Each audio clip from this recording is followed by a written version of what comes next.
No Jumper, coolest podcast in the world. And today we're speaking to an absolute legend in the biz, if you know what I mean. Angela White is in the building. Hi. How you doing? Good. How are you? You a little shy or something? I do get shy. Really? Yeah, I do. But you've been in the game for a long time and you've done things a lot more invasive than being asked questions by a Caucasian man on camera for an hour. Sure. I guess that's where I'm really comfortable, though, is doing those kinds of acts on camera. That's where I'm in my element. Really? Yeah. But there's a lot more to you. Look, if you were fucking me while we're doing this interview, it would be much easier. Really? It's so much easier. I'm much more comfortable. Well, the thing about YouTube is they would look down upon that. I understand. I think... Hey, remember when you ruined our threesome? Oh my God, I was wondering how long you were going to wait before you brought it up. That's amazing. Now I got to tell the story. All right. So I show up. My girl's first planned out OnlyFans threesome shoot after the baby. So it's, it's been 6 months or whatever. So she's like ready to get back in the game. She's going to come back in with a heavy hitter. She got Angela White. Adam, all you got to do is pull up. Jerked off in the shower in the morning so that I would be ready. I show up. I'm feeling myself, having a good time, heavily caffeinated. I noticed that there's a bunch of posters for a band. I'm not going to say what band because I don't want to drag the person whose Airbnb this was into this. But I tweet out, I just showed up to shoot a porno and there's all this memorabilia on the wall. Within like 5 minutes, my girl gets a call because I forget that I have almost 1 million Twitter followers. Sometimes that eludes me. And we get kicked out and we don't get to shoot the shot. And I screw my girl over, waste your time. I felt like a moron. First mistake was tweeting. You never tweet from set. Yeah. Never. I should have thought about that. Yeah. You always wait till afterwards. After you've already done the scene, you're wrapped, you're out of there, then you tweet.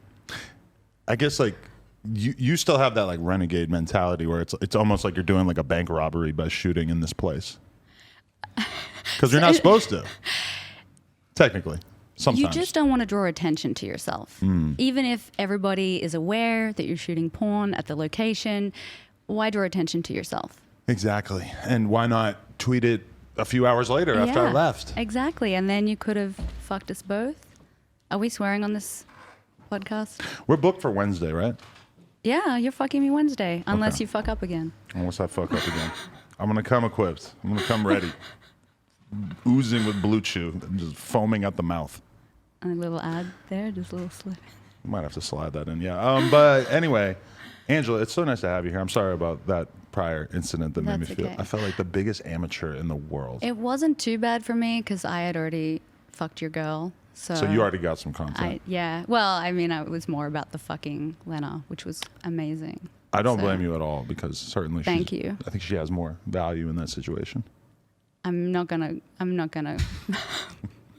put a value on either of you, but I'm sure it will be great on Wednesday when we can finally make it happen. I'm excited. Yeah. Sounds great.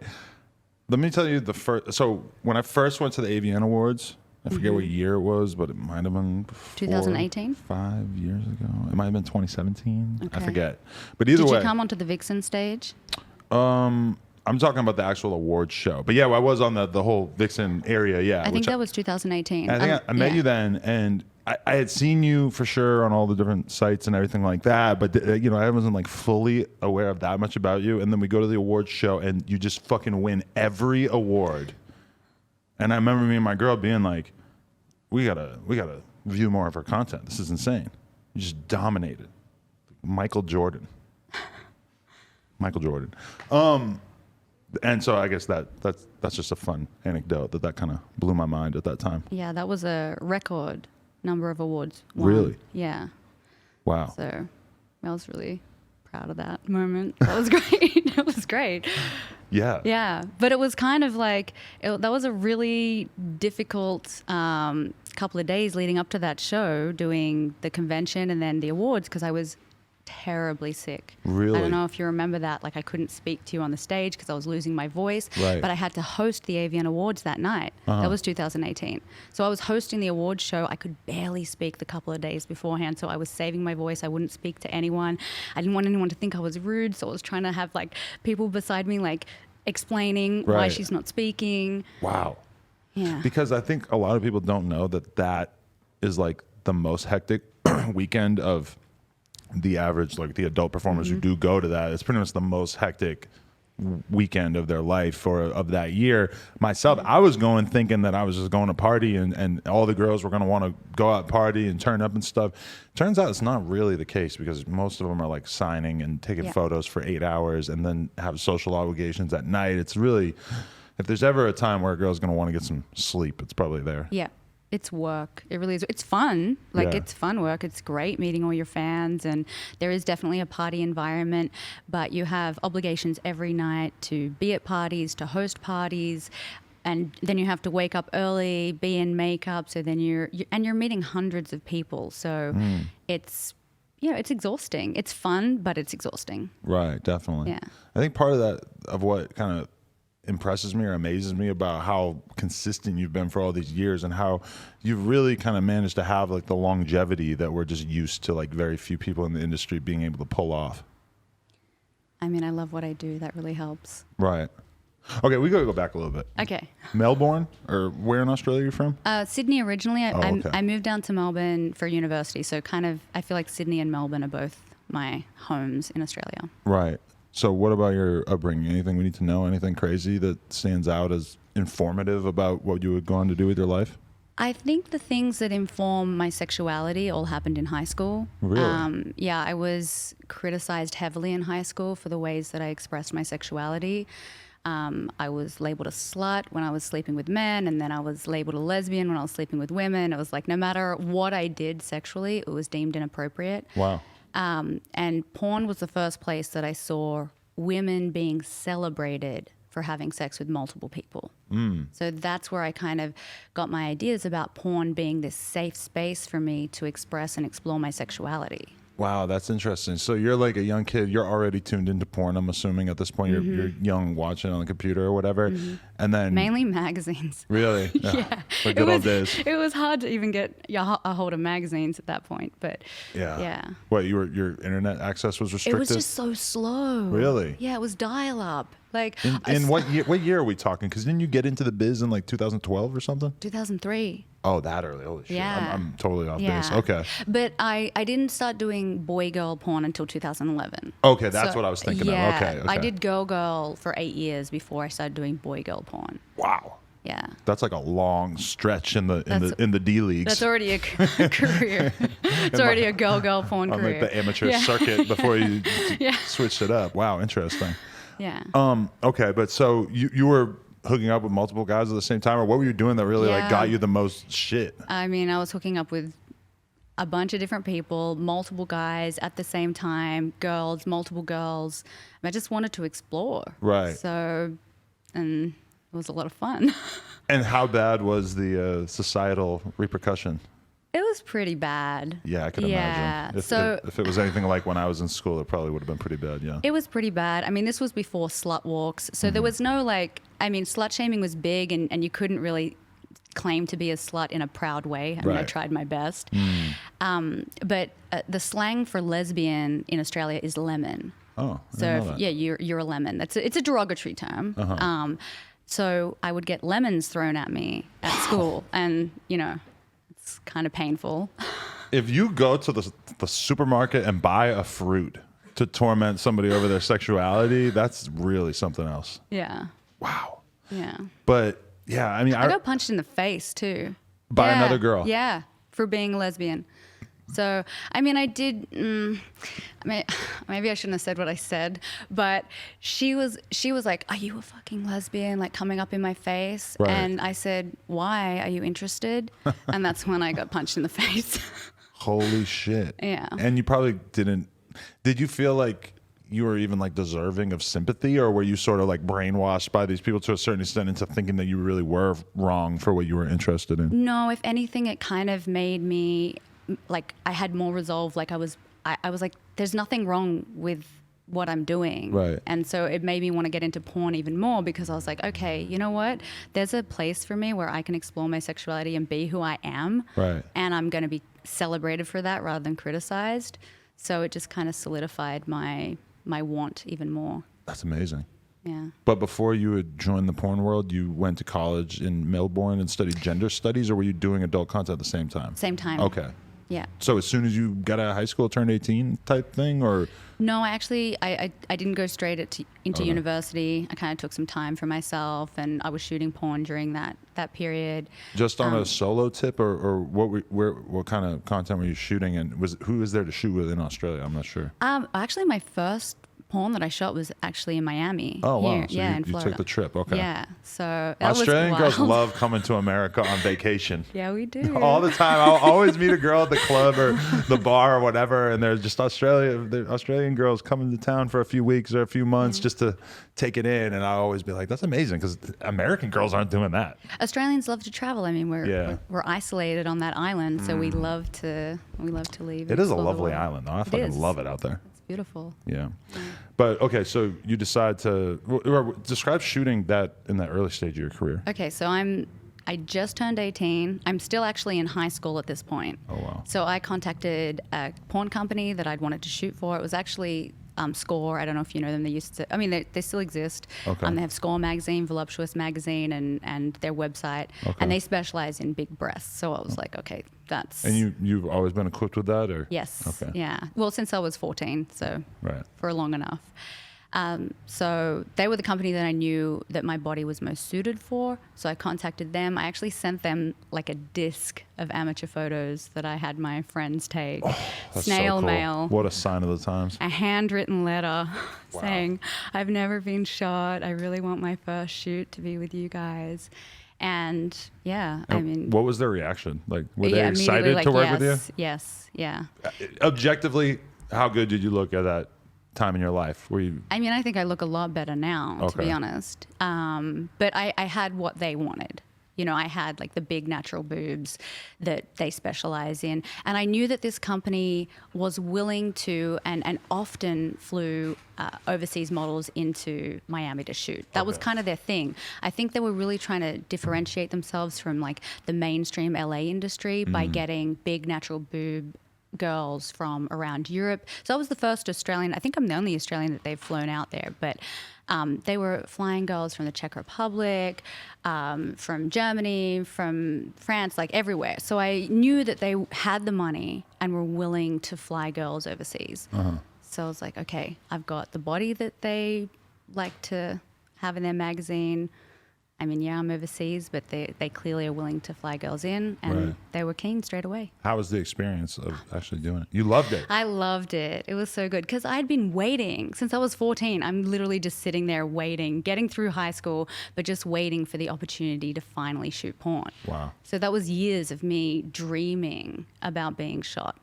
And then I finally land there in Miami. And they treated me like a princess. You know, I'd never had my makeup and hair done. I'd never had that experience. So I walk in, they're treating me like a princess. What do you need? Do you need some water? What do you want to eat? Let me do your makeup, do your hair, dress you up. Right. And then take all these pretty photos. It was incredible. And it was the first time I'd been overseas by myself. I'd been overseas with my family before, but going overseas by yourself while you're still in high school, it's kind of Right. wild. So you were just shooting like solo stuff, or were you doing girl at that time? I wanted to do girl, but they started me off just solo, which okay. I understand. They'd never met me. They probably wanted to, you know, feel me out. Maybe they didn't even know if I would turn up.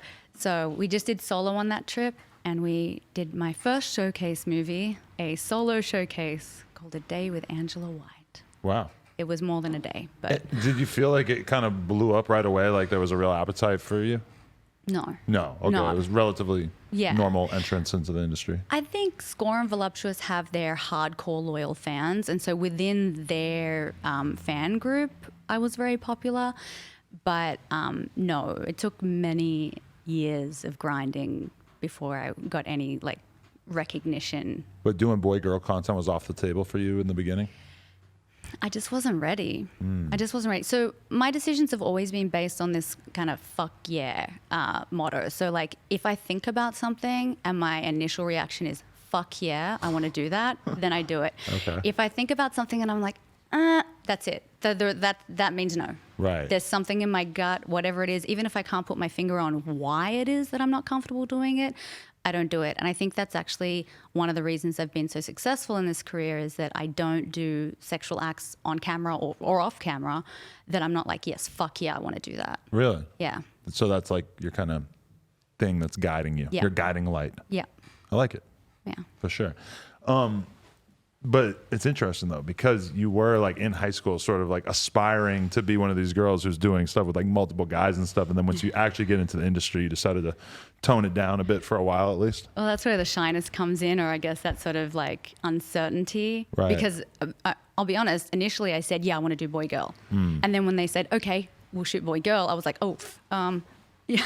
Right. And I had that little niggling, like, oh, I'm not sure, maybe I shouldn't, maybe I should like just dip my toe first. Like, Right. yeah. So then you go back to Australia and you decide you want to go to school for, like, I just found it so interesting that you went to school for gender studies and like that was kind of an informative part of why you decided to go so far in this industry, I'm guessing. Like, what made you want to go to school for that, and did it relate to the adult content? Yeah, well, part of it was like I really didn't understand all the negativity that I was getting when I told people that I was in porn. Like, people would always ask me, oh, well, don't you feel degraded? And that just never made any sense to me. I'm like, why would you ask if I'm feeling degraded? It's sex. I love to fuck. And these are, I mean, at that time I was only fucking women on camera, but I'm like, how sex isn't degrading if it's consensual? So why would having sex in front of a camera be degrading? Right. So it was when I started realizing, oh, these are like anti-porn feminist arguments that are being brought up when I'm mentioning my porn career. And I really wanted to unpack that and understand like why do they have these feelings. And so I went to the University of Melbourne. I did a degree in gender studies, and I mean that was the degree that most allowed me to focus my studies on pornography and the sex industry more generally. Right. Was there an extent to which, like, as you want to understand the totality of this sort of argument of, you know, viewing feminism as, you know, sex worker positive or completely against it, was your mind entirely made up that you were pro sex worker? Or was there part of you that was like, maybe they have a point, maybe I should understand their argument better as well? I'm a very open person, so I do like to, I mean, all I knew is that my own experiences in porn were really positive. And that doesn't mean that everybody's experiences in porn are positive. And as you would know, there are some people that are not meant for porn. Like, porn is just not something that brings them pleasure. And there's people like me who, you know, just love it. So I was open to their arguments. And you can't really unpack someone's arguments unless you're open to understanding where those arguments are coming from. Right. So I did. I wanted to learn why. Yeah, because I found like I end up ignoring people who have anything negative to say about porn 99% of the time, but it is kind of interesting when you actually do bother to wade into the conversation, because it feels like I almost never like hear a good argument against it. It's always something stupid. It's always like, you know, like just that they believe that there's like an inherent shame in doing this or whatever, and it's like, I don't have that shame, so like you're gonna have to start somewhere else in terms of what you think the argument is that porn is so bad, you know? I think starting from a place of empathy is really important, like trying to empathize with them of why do they have, because sometimes they're very extreme reactions that they're having, so why are they having that reaction, and what truth actually underlies their problem with pornography? Because okay, when people argue, oh, why won't someone think of the children? Okay, all right. Well, porn isn't created for children. Right. It's adult entertainment for a reason. We have laws that they can't buy it and whatnot. It's for adults, and just like we don't watch Fast and the Furious to learn how to drive, we don't watch porn to learn how to have sex. So underlying, there is an issue here that certain young people have maybe access to pornography when they shouldn't have, and they don't have the right sexual education to be able to understand what they're watching. So, but the problem isn't porn. Right. Porn isn't the issue. Adults should be allowed to purchase and view consensually made, ethical pornography. Yeah, like if their argument is that it's a problem that kids might be seeing that kind of content, we're all in agreement on that is a very bad thing that should be avoided. There should be laws in place so that it's harder for kids to get access to that. We're 100% on the same page on that. Well, I don't know about laws. It always gets, I'm always like, oh, it's a law. But I do think that we need better sexual education, Right. and age-appropriate porn literacy. Now, that does not mean showing kids porn. What that means is kind of like we would explain to a child that a horror film isn't real. Right. And, you know, young adults need to understand that porn it's entertainment. So it's not necessarily what you should be doing in the bedroom.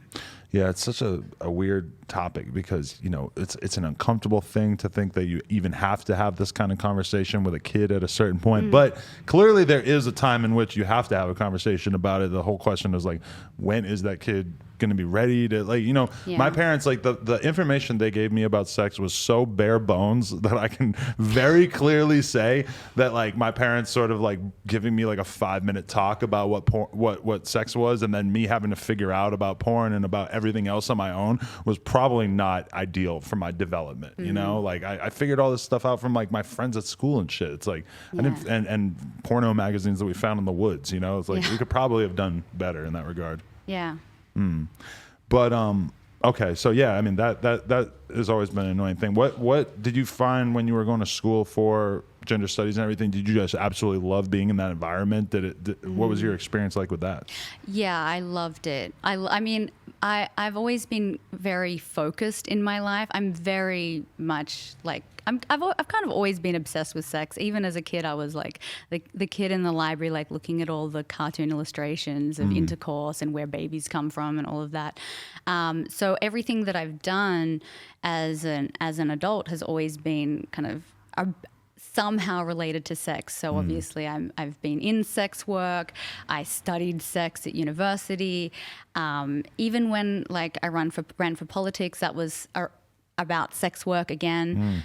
So there's definitely been very much a focus in my life, a focus on sex. So I loved being in that environment, just being able to sit there and talk about sex and sex work and the good and the bad. And what do you think, like, when you actually look at why you're so drawn to that kind of content and why it's just always made sense to you? Like, what kind of conclusions have you sort of come to that help you to understand that? And as you've gotten older in particular, I'm sure you kind of ask yourself, like, everybody has sex. Why am I this consumed with it? Why did I decide to go into this field, et cetera?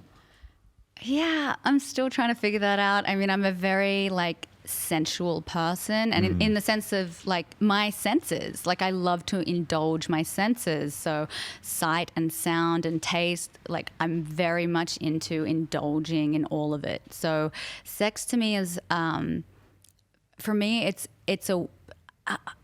kind of like everything's better with sex. Like I love to connect with people through sex. Sex is very interesting because it's a way that you can be fully present but also escape. So it's one of the only, I guess, things that you can do where you can be almost both at once. That's interesting. And I think every conversation starts with sex. Well, like, am I going to fuck this person? Would I like to fuck this person? I feel like a lot of people would disagree with that. A lot of people would say, no, I'm having conversations all the time with people and I'm not considering having sex with them. No, I mean, but you've considered, you know you're not going to have sex. How do you know you're not going to have sex with them? Because a little part of your brain was like, am I going to have sex with this person? No, I'm not. Right. Like, I can easily put them in the not having sex with them category and then move on. You've put them in that category because you thought about sex even for a split second. You were like, nope. But it is weird when you think about it, where it's super easy to understand why people want to have sex, even when, biologically we are built to essentially want to reproduce. But then sometimes when I'm chilling with my girl or we have a bunch of other girls over and we're having like a fucking orgy or whatever, and I'm kind of like, what is it that makes this so exciting about me? Because obviously, clearly, we're all very invested in not reproducing from this. Like, what is it that's like occupying so much of my brain that I want to be involved with this for hours at a time, Well, it's pleasurable. Yeah. We're also social creatures, and it is a way that we socially interact with one another. Maybe not with everyone, but with the people we like. Yeah. I mean, definitely I've had sex with women during even just doing content and really felt like I knew them on a deeper level after that. There you go. That's literally deep. And then every time you see them, it's kind of like you have that weird little like half connection because you hooked up, but it was for content, but you did hook up. Yep. Yeah. Although when I see women that I had sex with a condom, I don't really feel anything. Really? You think that there's a barrier, literally and That's just not, figuratively? yeah. I don't feel like we've really shared that much. It has to be bare, Yeah. raw. I don't know. That's just me. That's just where I've gotten to at this point in my life. Okay. Anyway, okay, so did you always know that you were going to study this topic because you wanted to then dedicate your life to, or were you? No. You thought you were going to stay in academia? I mean, I thought I was actually going to study journalism. Oh, okay. Yeah, and then I realized that I was not after I got all those questions. So. Right. Yeah. So then, how do you proceed with your career once you graduate, or what happens? It was actually after I graduated that I decided to do boy-girl. It was kind of like this transitional period of my life, and I'm like, okay, what next? What am I going to do next? Did you like have a relationship end that then made you want to try it? No. I just kind of automatically assumed that if you weren't doing boy-girl in the beginning, it might have been a guy around who wasn't. Okay. No, all my decisions have always been based on that fuck yeah motto. Nice. It's always the fuck yeah. Okay. So I just finished my degree. I wasn't sure exactly what I was going to do next, and I started thinking about boy-girl again. I periodically would question, okay, should I do it now? Should I do it? Shouldn't I? And that was the first time I'd ever thought about boy-girl and got that fuck yeah answer. Really? Yeah. I started thinking about it more and more. I started masturbating about it. So I was like, okay, this is it. And I kind of, I still, even though I had the fuck yeah, I still went through like all the pros and cons, and I still came to the end of it and was like, you know what? Fuck yeah, I want to do this. So you go back to Miami, or you go to LA, or how do you actually do this? It was actually shot in St. Martin. Okay. Yeah. Nice. Yeah. And how was that? Was it everything you had hoped for? Yeah, it was amazing. Really? Yeah. Describe the difference practically between girl and boy-girl. Like, obviously, there's a guy, etc. Does it take a lot longer? Is a lot more complications? Like, from your perspective, what was different? Okay, well, people see a difference in girl and boy girl. It's kind of actually misogynist. It's kind of fucked up that for some reason, like, boy girl is considered hardcore and girl is considered softcore. Fluff. Like if two girls are fucking, they're fucking. Like, why is there a hierarchy? Right. But there still kind of is. So there's that difference. Like, I was becoming more hardcore. What was the difference? I was again excited and nervous because it was something new. Obviously, I was penetrated very deeply by a dick. Presumably a large one. It was very large. Right. And in fact, when we did the photos first, and as we were shooting the photos, I'd done the BJ portion, and he was about to stick it in, and I was like, you know what? I don't think that's gonna fit. And that was, as I said, fit. He just like slammed that thing, and I was like, all right, it does fit. I don't know. I mean, I've been fucking guys.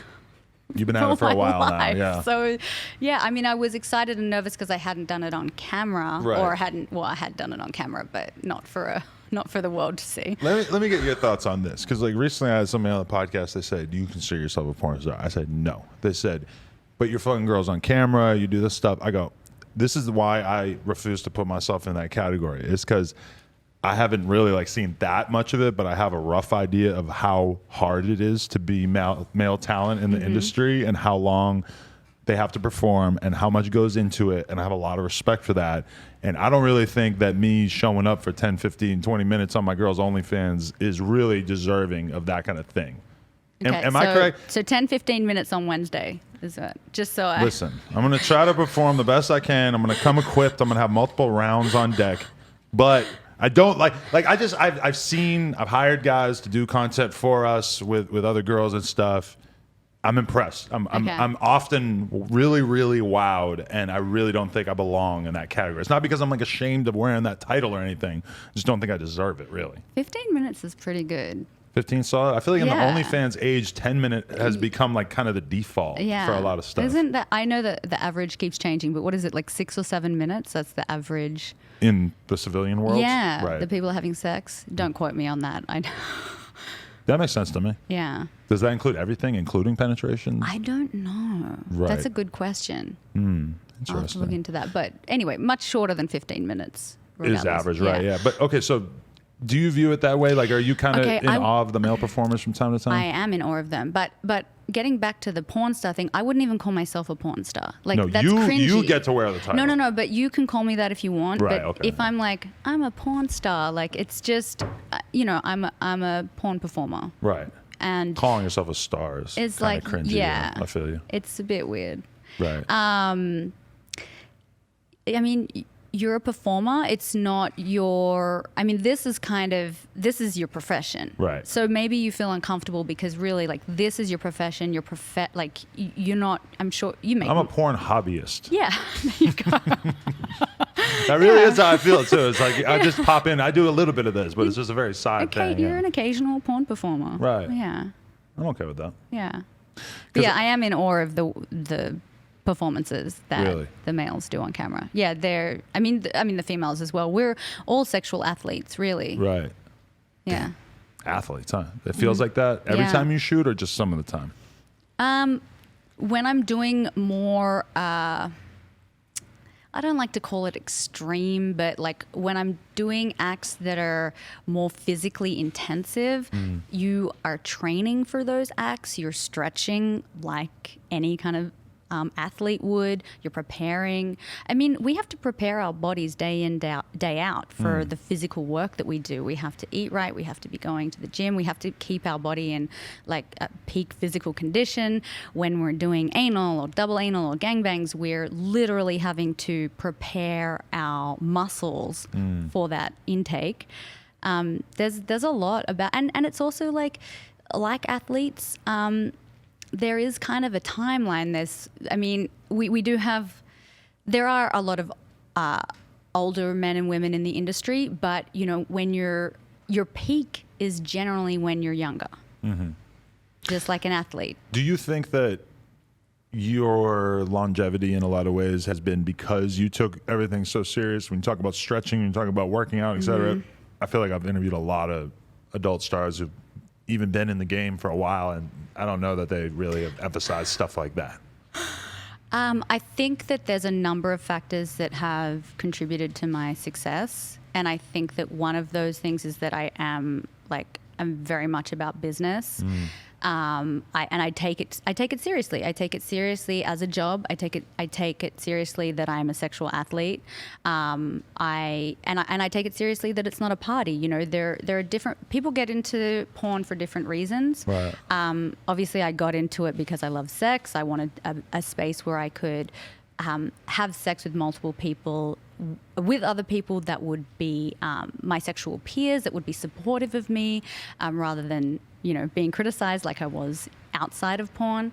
But also I realized that I could take something that I loved and make it a business. And that's really the ideal for most people, is to work a job. So it's like work a job you love and you never work a day in your life. Right. And is this the only business that you've ever managed, is like the business of Angela White, or do you have other experience outside of that? I don't really have. I mean, when I was in high school, I worked at Burger King and I worked at a department store. So I've had experiences in other jobs, but nothing much that would kind of help me run this business, except for having the discipline to know that when I get a call time, you turn up early. On time is late. You know, late is just don't turn up. You've always been like that? You've always taken it that serious? I've always taken it that seriously. I treat it like a job. It is a job. So when you get the call time, it's not, oh, you know, traffic, I'm running 30 minutes. It's, of course, you know, something can happen to anyone at any point, you know, but really, you know what the traffic's like in LA. Right, yeah. You know when you need to leave Right. to make it there on time. So it's just like any other job. And I think that, you know, you have to realize that when you're working in porn, if you don't turn up, you're actually screwing up everyone else's money. Right. The PA, the photographer, the camera operator, you know, the other talent that are there to shoot that day, the makeup artist, the location. There's a lot of people that you're going to be screwing over if you don't treat this like a job, because it is one. And that's one thing I realized from talking to Spiegler and stuff, is that it's an industry where, you know, there is culturally almost like an understanding between a lot of people where it's like, it's just porn. Maybe I can just fuck off. Maybe I can be late, etc. And he's so opposed to that.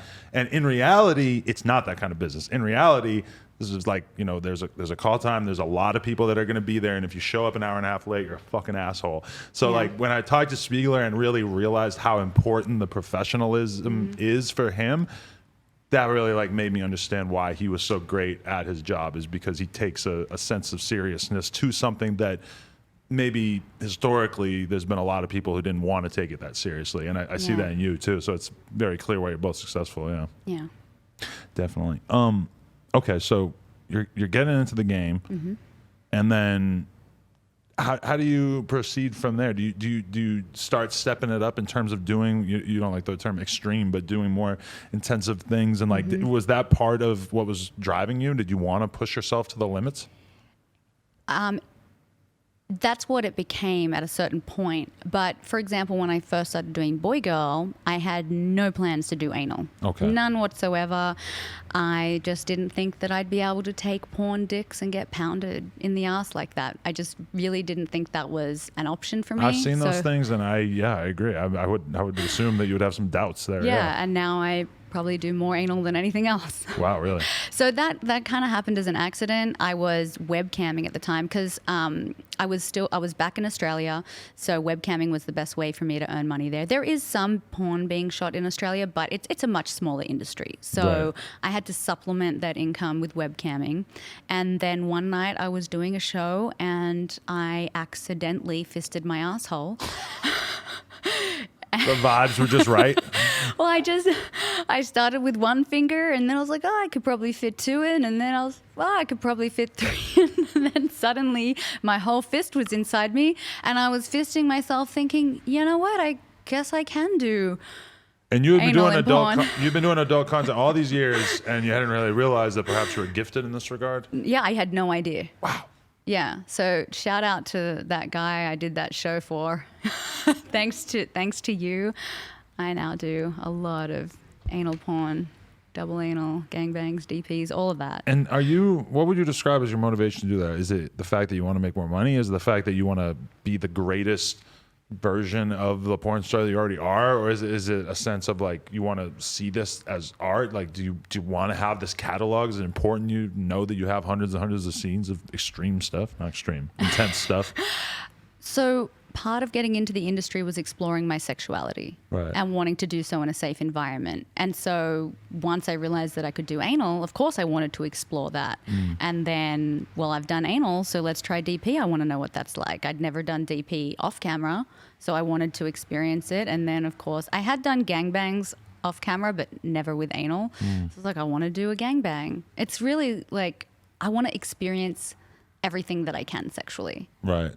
Or everything that I can that's a fuck yeah. Definitely. But so what keeps you going at this point when you've already done all these things? It's like, you know, maybe your first gangbang or anal gangbang was this big step in this direction, and you were scared and you were intimidated. And like, what about doing your 10th or your 20th or whatever? Like at a certain point, does it stop feeling like a challenge? No, I love it. I love it. Okay. You do the first and then it's like, wow, really? I love this and I want more of this. And the thing about gangbangs in porn is that it's actually very difficult to organize a gangbang. Like, it's very difficult to get that many guys in a room that get along with each other, that can work as a team, that can all get hard and stay hard, and that are all tested. Like, porn is, if you like gangbangs, porn is the ultimate place for you to be. You know it's safe, everyone's tested. It's also safe in the sense that you're on set, you know, if at any moment you're uncomfortable, you can call cut. You know, whereas if it's in a private situation, you know, it's just a little bit more... I mean, you don't have a bunch of people like a director and a PA there that are going to stop everything if you're uncomfortable. Right. I mean, you obviously hope in that moment that if you say, hey, let's stop, it will stop. Right. Yeah, we've had some girls on here basically describing them doing gangbangs in their personal life, like in Airbnbs and stuff. And that, like, as it went very, very viral, just the idea that this girl fucked 50 guys in a night or whatever. Wow. That's what she said, I know, right? But I think she later might have said it was 37. Still, I know, and that one of the main things that we were saying is like think about the logistics. Oh, yeah. Getting all these guys in one place, them all being tested. Were they tested? I don't know. It was before she was in the industry, I think. So I can't say for sure. But either way, I was just like, the ability to organize that these guys are all going to show up, that they all have the same drive to just go fuck a girl in front of a room full of other guys. I mean, this is impressive. Yeah, that they can get hard in front of all those guys and that they all get along. They're not going to like fight for the pussy. Or You get guys from like opposing gangs. Have you ever had guys start fighting on set? It's got to have happened, right? No one's ever fought. Sometimes there's been a little bit of tension, but I'm really like, when most of the gangbangs that I've done, I've directed or I've chosen the talent. Right. So I'm very good at knowing who works well together and who you don't put together. Interesting. Tell me if this is true or not. I had a girl tell me this, and obviously not going to say names or anything, but she said that there was male talent that she was booked to work with, and that he was like, he showed up stinking like hell and had clearly been partying all the night before. She said that he escaped through the bathroom window to go get fucked up. I heard this story. It's true. Yeah. My jaw was dropped, and she was like, his dick is so big and he's so in demand in the industry that people just let this kind of shit fly. I was like, jaw dropped. I'm like, I can't believe that's a real thing. Yeah. It's not common. It's very uncommon. It's very uncommon. Think, yeah. Like, most of the men in the industry, I mean, their diet has to be on point. Really? Yeah. For them to have like big loads, for them to be, getting hard-ons and staying hard, they have to be athletic. Yeah. I don't think you would be very successful for an extended period if you were doing drugs or anything like that. What do you eat to make your loads bigger? I didn't even know that was a thing. There's some, I mean, I've heard of Semenax. I mean, there are guys that, I mean, they stay hydrated. Yeah, that makes sense. Yeah, I don't know. There's certain protein shakes and stuff. I don't know. The best, let me ask this. The best male talent that you've ever worked with, like, are they capable of just sort of like going over and over and over, and they can just get hard on demand and stuff? Like, what you don't need to name names, but like describe the ability of like the top talent you've worked with. Okay, so the ultimate talent, the ultimate male talent, can get hard and stay hard without, like, naturally. Right. So without taking anything. They're really horny. Like, they're actually like freaks. Right. They want to fuck, and they can just fuck for hours and then come on demand. That's the ultimate. And you have, like, in your head, you have like a list of guys that that when you're booked with them, they're a dream to work with. Yeah.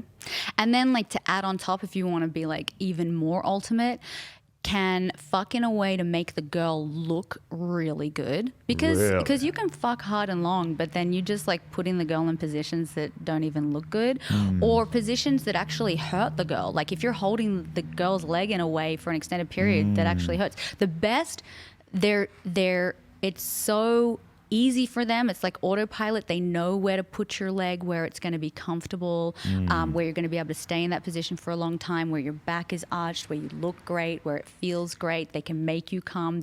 I mean, that's the ultimate. Wow. Yeah.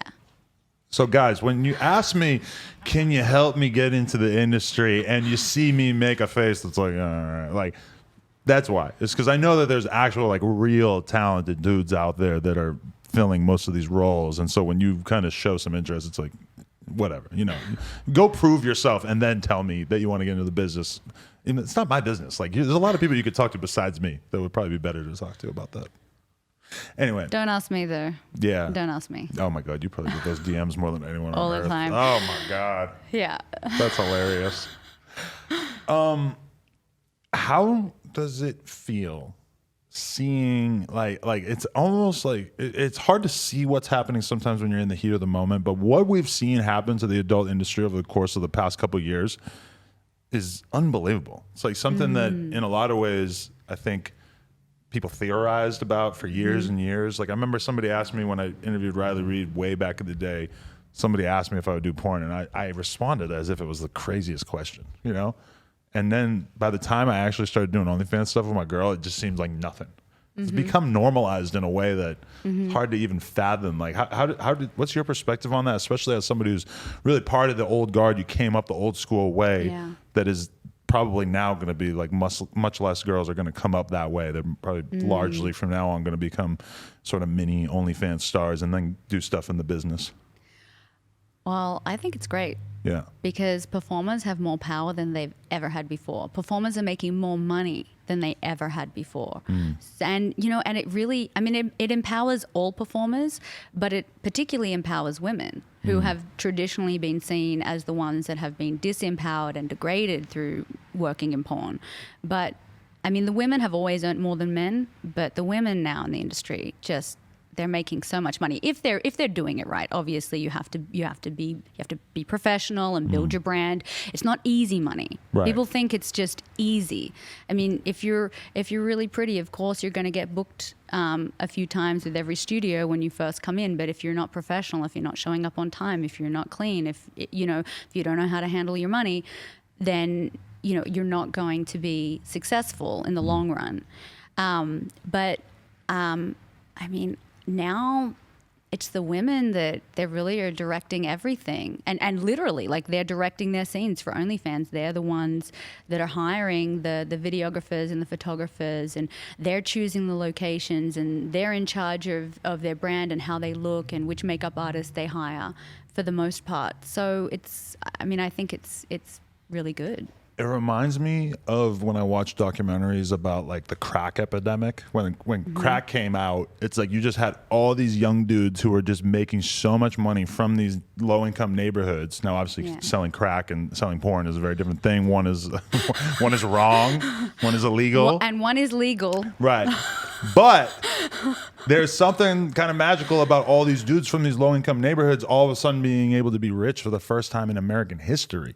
Yeah. And when I look at this, it's kind of the same thing where like a sex worker would have had to go so unbelievably hard to earn like a good wage. And then they're kind of at the whim of the directors, and the industry really gets to sort of like boss them around, tell them what they're worth, et cetera. And now we just have like, it's not uncommon for us to meet girls who are making 50, 100,000 plus a month from, and a lot of those girls we're talking about are not even working with male talent necessarily. They're doing girl stuff, doing solo stuff. They get to call the shots. The industry really just has to like play catch up in a certain way. I mean, it's pretty unbelievable. But from a women's perspective, it's the best possible development. Well, and here's the great thing about this for studio porn, because some people are kind of like worried about what's going to happen to big studio porn. But when the girls are coming to set now, they want to be there. So when you're watching studio porn, you know that girl is there because she wants to be there, because she likes that company, because she doesn't have to be there. Right. I mean, she's making more money on OnlyFans. Right. She doesn't have to come to shoot on a studio set. But if she's there now, it's because she loves it. Right. What gets you motivated to shoot with actual studios, knowing that if you just turned all your attention to shooting your own content for OnlyFans, you could probably make more? Well, I love shooting porn. I love the collaborative environment. I love being on set. Like, there's just something about creating something together. I mean, when I'm shooting OnlyFans, I am still creating with other people, but there's something about that environment with having so many people there to create, like, that have the same vision. I like my studio work. I like the way it looks. Also, it's good to do some studio work, to be honest. It's almost like promoting yourself for your other ventures, whether it be OnlyFans or ManyVids or wherever you're creating and putting out your content. Because I was interested in your thoughts on that, because like me and my girl, we recently took on a couple of different girls that we're managing.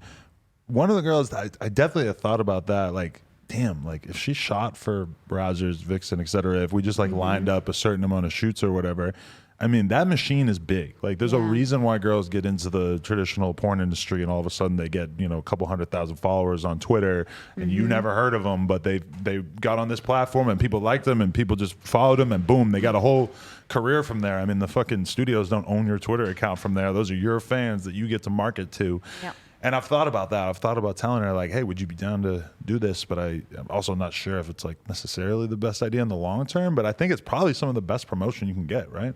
Yeah. Yes. Right.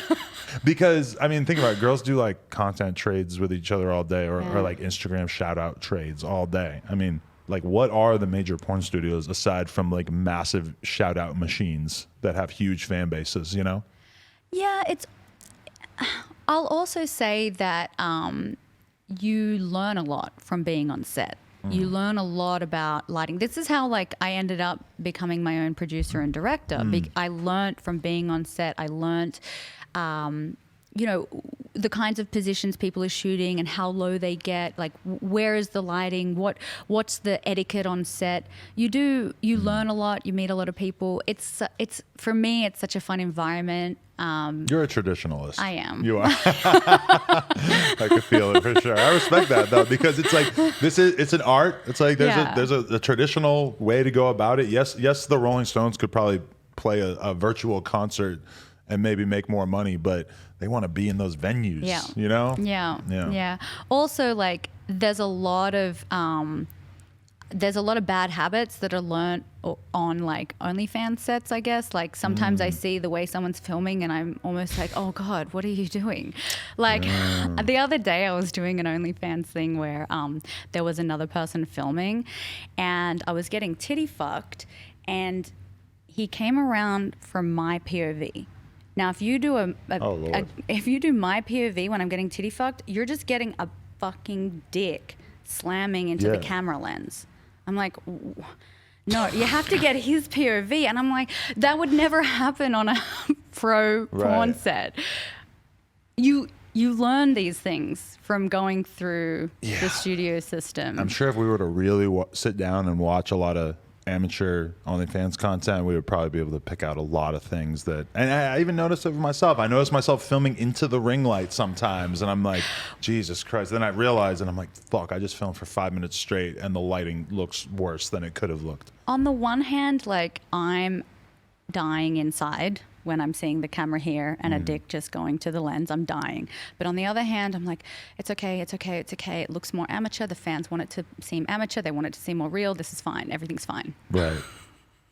Wow. So you shooting into the ring light probably gives it a more real feel, like they know you're not professional. Right.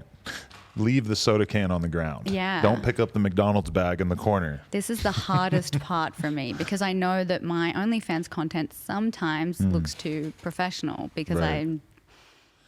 Talk about producing and directing. Like what led to you getting involved in that? For a minute, I was starting to think that you were like really just so in love with the experience of showing up and being the starlet that you might not even want to take on other roles on set. Well, let me be very clear. I only direct when I'm also getting fucked. Okay. I don't direct other people when I'm not fucked. Is it really hard to do both at the same time?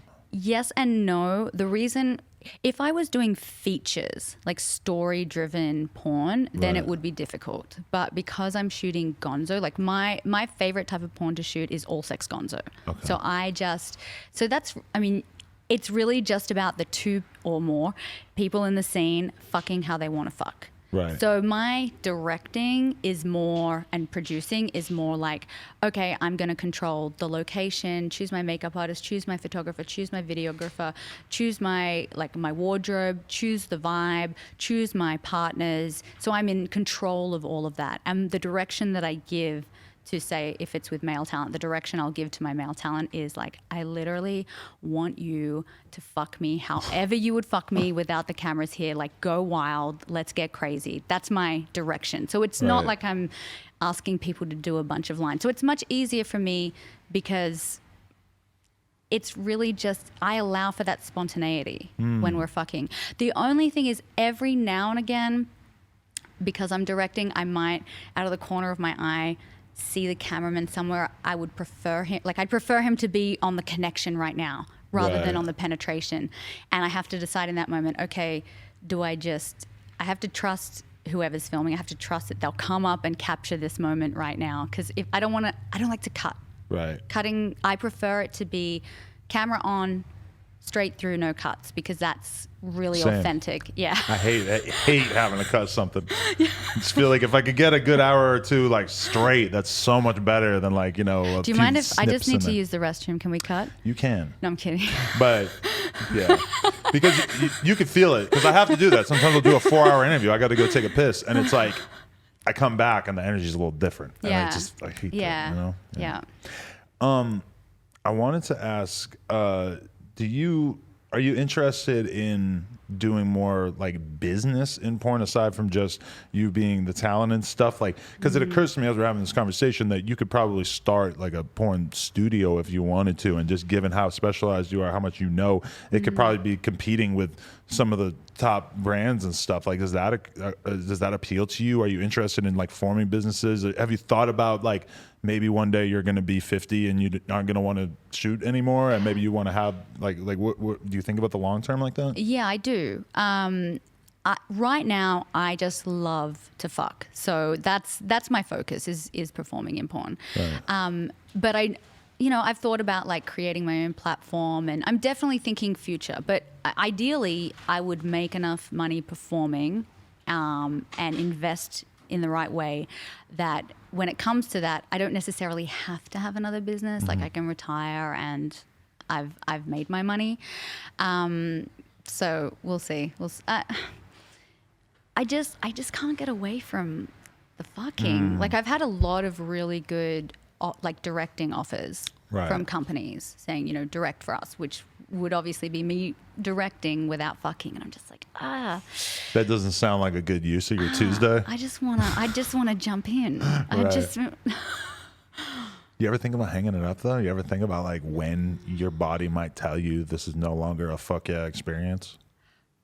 But when does your body ever not enjoy sex? Yeah. But also like, I don't know. It's like, do you see a version of your, because I think about that with myself sometimes, like, okay, I'm doing this now.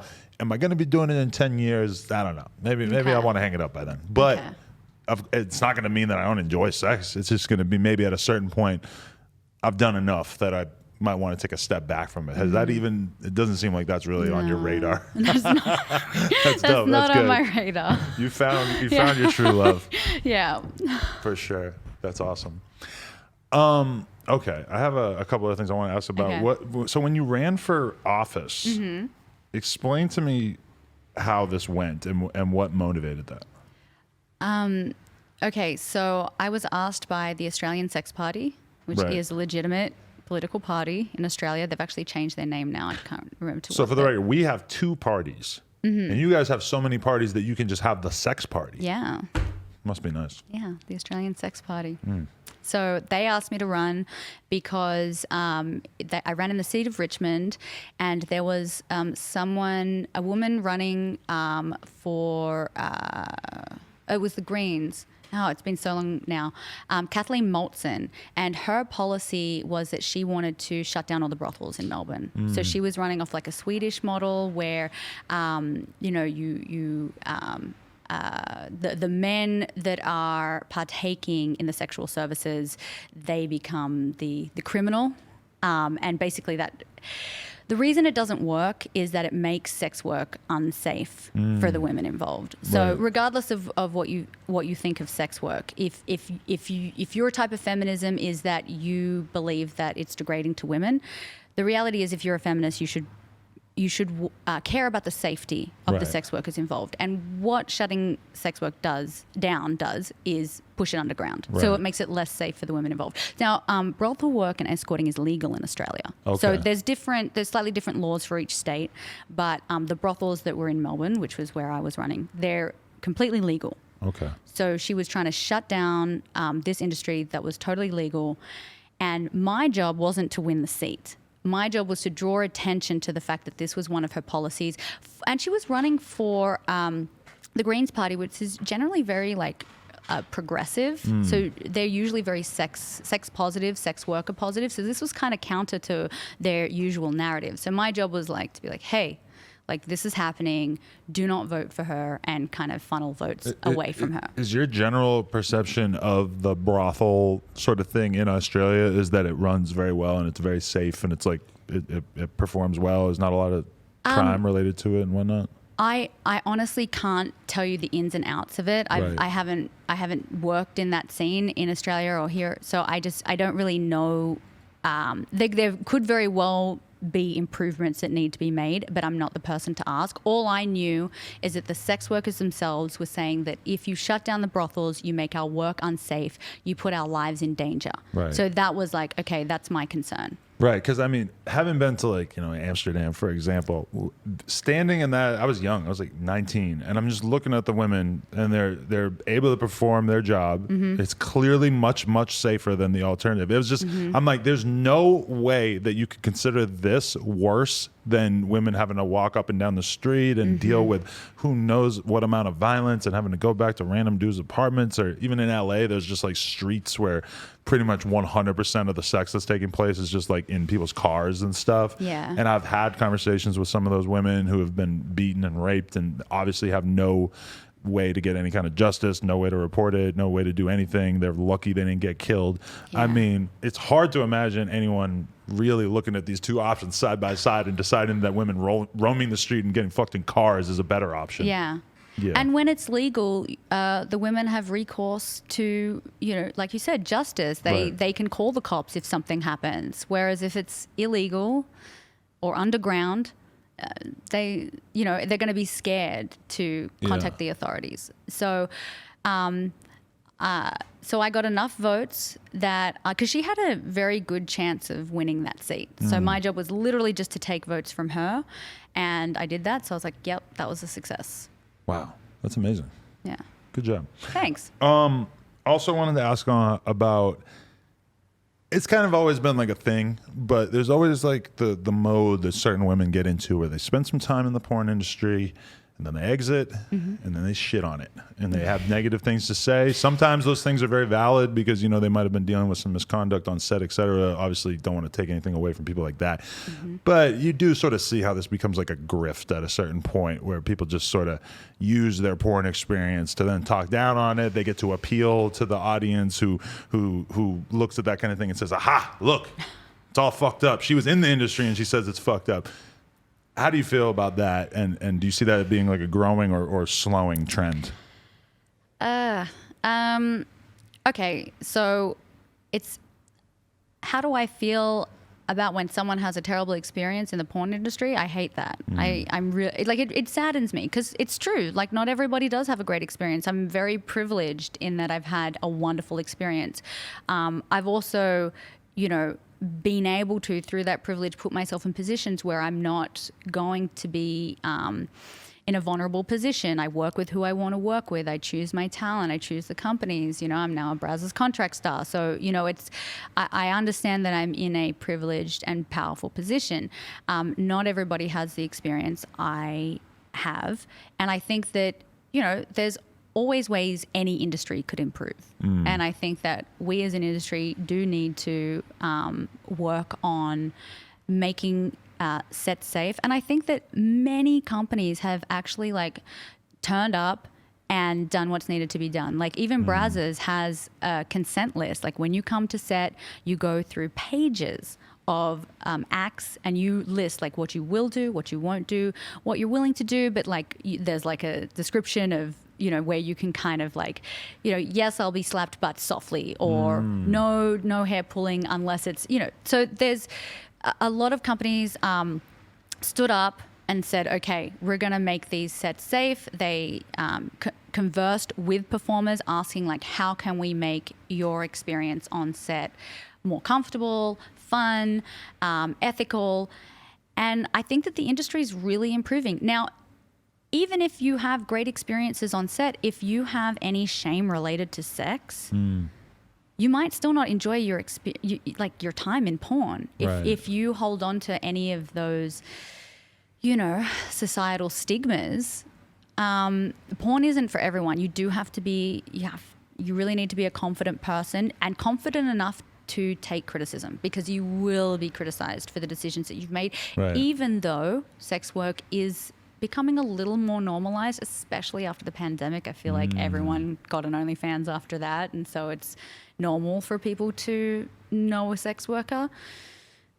But yeah, I guess I'm saddened by the fact that the people that come out against the industry, I'm saddened that they had a bad experience. Definitely. Yeah. But it also just sucks to see the whole industry painted with a very broad brush in those incidents. Yeah. Yeah. I mean, sometimes it'll be one director or a certain company, and then every company gets tarred. Right. Definitely. Yeah. Yeah, messy stuff. We gotta. Yeah. I don't really know what to say about it. It just like, it does kind of rub me the wrong way sometimes when I see people, but then at the same time, you gotta feel for them a little bit. Yeah. Definitely.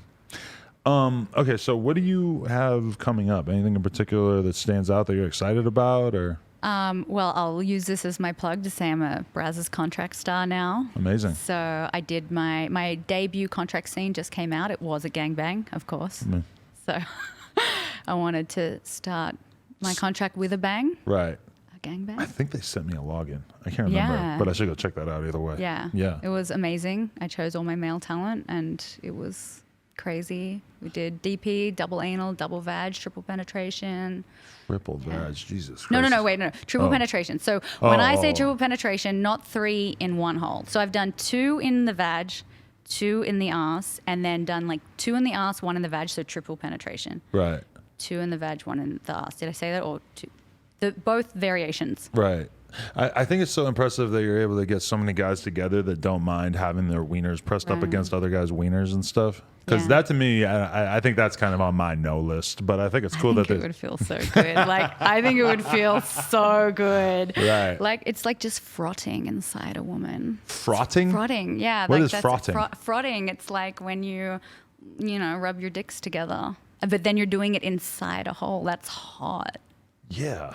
Okay. I think I'm going to stick to just observing it on the screen personally. But If yeah. I had a dick, Listen, if you had a dick, Lord knows what you would be doing with it. There'd be all kinds of crazy stuff going on.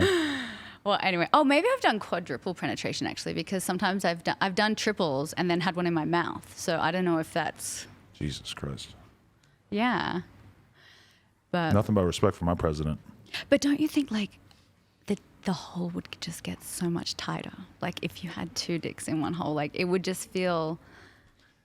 Listen, I don't know. It's a little edgy from my perspective. I'll admit I'm not open-minded enough that I could really imagine myself doing this.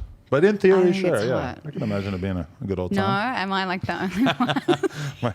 My fairly conservative non-porn employees are both all looking like, at us like, Jesus Christ. Don't you want to try everything? Like everything, obviously everything that's consensual and Right. whatever. But like within the bounds of what's legal and consensual, don't you want to like experience everything on this is your one chance on earth. Don't you want to like, what if you finally did it and it was the best thing you've ever done? But I will say this. It's very easy in this industry to begin to feel vanilla. To begin to feel like, well, Jesus Christ, everybody else is doing this. Maybe I'm kind of boring. Like, maybe I should do that. I don't think it's going to allow me or lead me in the direction of actually doing that kind of thing at this Okay. point. But I feel what you're saying for Yeah. sure. And I'm not trying to pressure you at all. I think it's hot. And If I show up on Wednesday and you get some male talent, and you're like, guess what? Surprise! you could try it with a dildo. So that then Random story. 2011. I was with this girl that I was seeing at the time. We go out drinking in Vegas. We get a hotel room, whatever. We're hooking up after in the hotel room. We're doing anal. She jammed like 2 additional of her own fingers in her ass. yeah. I was like, I'd never seen that before. Blew my mind. did it feel good? Yes. See? I wasn't complaining. See? But also just See? blew my mind into a million pieces. Couldn't believe it was a real thing. But do you see what I'm saying? Like when you fill it up, the fingers felt good. I'm just saying. No, I feel you. Yeah. I mean, if it's about the other guy, I get it. Okay, that's not part of your sexual repertoire. But fingers or a toy, You never know. yeah. Anything could happen. Yeah. My girl would probably kind of already tried it. My girl would love this idea. Do it. Angela White. The pride of Australia, one of the greatest to ever do it, in my opinion. Oh, thank you. You're looking forward to being in the record books maybe one day. Like, sometimes we wonder like what still drives Drake to like be at number 1 in the charts for so long. Do you feel like in a way like you're working on you're hanging up the jerseys in the stadium? I don't know if that happens in Australia. But. I already broke all the records. Like I'm the first female to win Performer of the Year 3 times. Wow. So I mean, and that was never really the drive for me. That was a great, that was the cherry on top. Like that kind of recognition that it felt great to be recognized by my peers. Right. And all my hard work recognized as well. But like, it's the sex that drives me. It's the exploration that drives me. It's my passion for it. So I'm going to keep going. I mean, I guess until I'm no longer passionate about it, and I just can't see that happening. Nothing but respect. Yeah. Thank you. Angela White. No Jumper. Coolest podcast in the world. Check us out on YouTube, SoundCloud, Patreon, OnlyFans, all that shit. Like, comment, subscribe, nojumper.com if you want to support. Thank you so much. Thank you. Appreciate you. I appreciate you. And we're gonna have an encounter. On Wednesday. An entanglement, if you will. Yeah. So y'all know where to look for that. Your dick and some of my fingers in one hole. Thank you.